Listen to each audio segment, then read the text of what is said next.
उमैर बिन वहब जो सारा मंजर अपनी आंखों से देख कर आया था, कहने लगा, ए कुरैश के सरदारों, इतना तकब्बुर अच्छा नहीं होता। मैं अपनी इन आंखों से देख कर आया हूं कि यस्रिब की ऊंटनियां अपनी पुश्तों पे मौत उठा कर ले आई हैं, उनके बदन पे चीथड़े हैं, उनके पेट कमर से लगे हुए हैं, लेकिन वो मोहम्मद अरबी के एक इशारे पर जान देने के लिए बेताब हैं। कल उनमें से कोई नहीं मरेगा जब तक कि तुम में से एक एक से टकरा नहीं जाता। तुम तो ये कहते हो कि रस्सियां इकट्ठी करो, मेरा मशवरा मानते हो तो रात की तारीकी का फायदा उठाते हुए भाग सकते हो तो भाग निकलो। इस कौम से लड़ना तुम्हारे बस का रोग नहीं है, जो मरने के लिए आए हैं। अरे इतनी बड़ी कुव्वत को देखकर उनके सीने में खौफ पैदा ही नहीं हुआ और तुम कह रहे हो कि हम उन्हें रस्सियों से जकड़ लेंगे। बहरहाल जब मोहम्मद मुस्तफ़ा की क़यादत में 313 जानिसारों का एक काफिला मदीने से बदर की जानिब रवाना हो रहा था, तो रास्ते में इधर उधर बैठे यहूदो नसारा तमस्खराना अंदाज में ज़ाहिर मजाक उड़ा रहे थे। कह रहे थे कि ऐ मुसलमानों के बलबूते पर इतनी बड़ी कुव्वत से टकराने जा रहे हो, इतने से मुसलमान हैं तुम्हारे जो कि हर तरह के आलात हर्ब से लेस हैं तुम्हारे दुश्मन, और लेस होकर आई है, तुम उनका मुकाबला आखिर कैसे करोगे?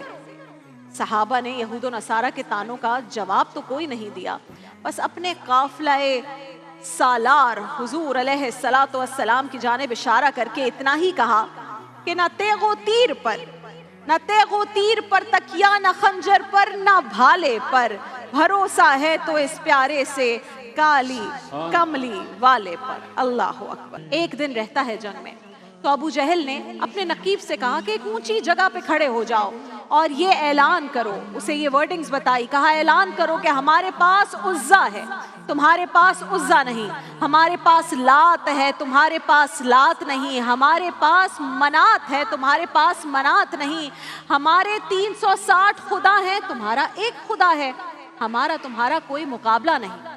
अबू जहल की ये मुशरिकाना सदाएं हुजूर के मुबारक कानों से टकराईं तो आपने सैयदना अली करमुल्लाह वजहुल करीम से फरमाया, अली तुम भी ऊंचे टीले पे खड़े हो जाओ और तुम इनको जवाब में कहो, अल्लाह हमारा मौला है और तुम्हारा मौला कोई नहीं। और फिर हुजूर ने सजदे में सर रख दिया।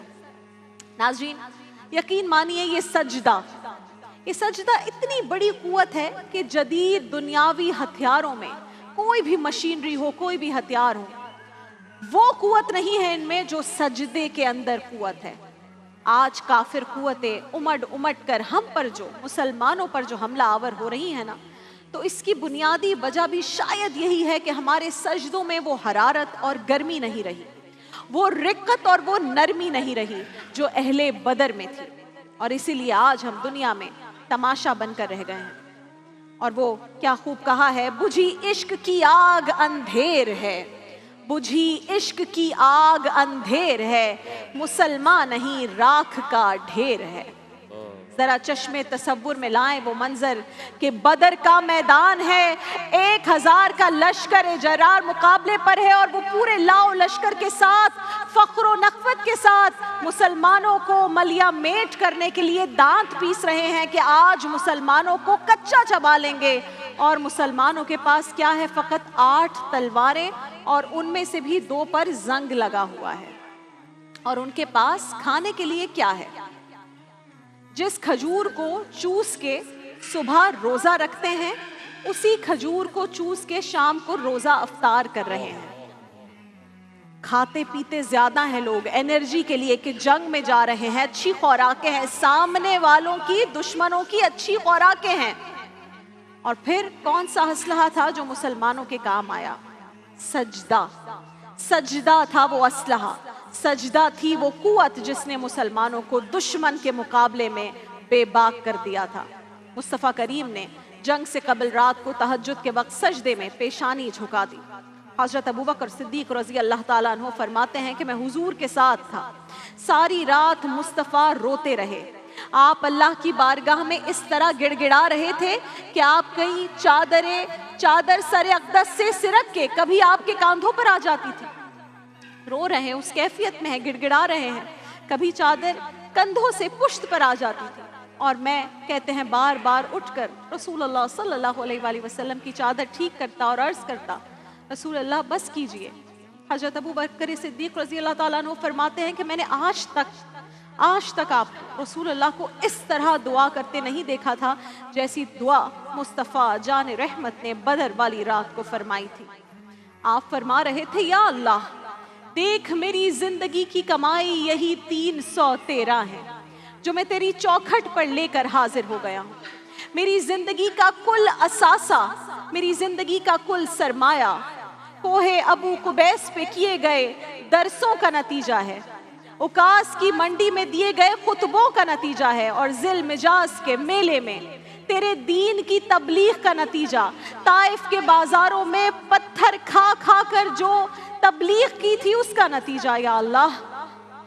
راستوں میں بچھے ہوئے کانٹوں اور طائف میں برستے پتھروں کی پرواہ کیے بغیر تیرا کلمہ بلند کیا میرے مالک۔ میری پوری زندگی کا سوز و گداز، میری پوری زندگی کا سرمایہ، میری زندگی بھر کے آنسو، میری زندگی بھر کا رونا صحن حرم کے اندر بیت اللہ کی چھاؤں میں ادا کیے گئے سجدوں میں کبھی میں نے عمر کو مانگا، کبھی میں نے حمزہ کو مانگا، تیرے دین کے لیے میں نے جو ایک ایک دن کا جوڑا ہے اور یہ ایک چھوٹا سا آشیانہ بنایا ہے، یہ آشیانہ اب بجلیوں کی زد میں ہے۔ اے پروردگار میرا یہ آشیانہ اور میری یہ مٹھی بھر جماعت اور یہ میرے چند لوگ اور میری پوری زندگی کی کمائی کو مولا آج میں نے تیرے سامنے لا کے رکھ دیا ہے، مولا انہیں بچا لے میرے مالک۔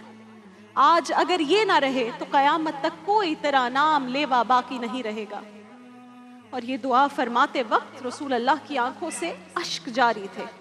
جو ہی دعا ختم ہوئی آپ نے سجدے میں سر رکھ دیا، بہت دیر تک روایتوں میں ہے کہ آپ سجدے کی اسی حالت میں رہے، اور سیدنا صدیق اکبر فرماتے ہیں کہ اچانک اس کے بعد رسول اللہ نے ایک طویل سجدے کے بعد سر اٹھایا تو میں یہ دیکھ کر خوش ہو گیا کہ رسول اللہ کے چہرے پر سکون، مسرت اور بشاشت تھی، اور آپ فرما رہے تھے ابو بکر خوش ہو جاؤ، تمہارے پاس اللہ کی مدد آ گئی، جبریل امین اللہ کی مدد لے کر آ گئے ہیں، جبریل امین اللہ کی مدد لے کر آ گئے ہیں۔ اللہ اکبر۔ بدلتی پھر امت کی تقدیر دیکھی، 17 رمضان کا سورج طلوع ہوا تو جنگ کا نکارہ بجنے سے پہلے ہی اللہ کی مدد آن پہنچی، قوت ایمانی سے سرشار یہ 313 سربکف مجاہدین نے کفار کے لشکر جرار کو نہیں تہس نہس کر دیا، تہس نہس کر دیا۔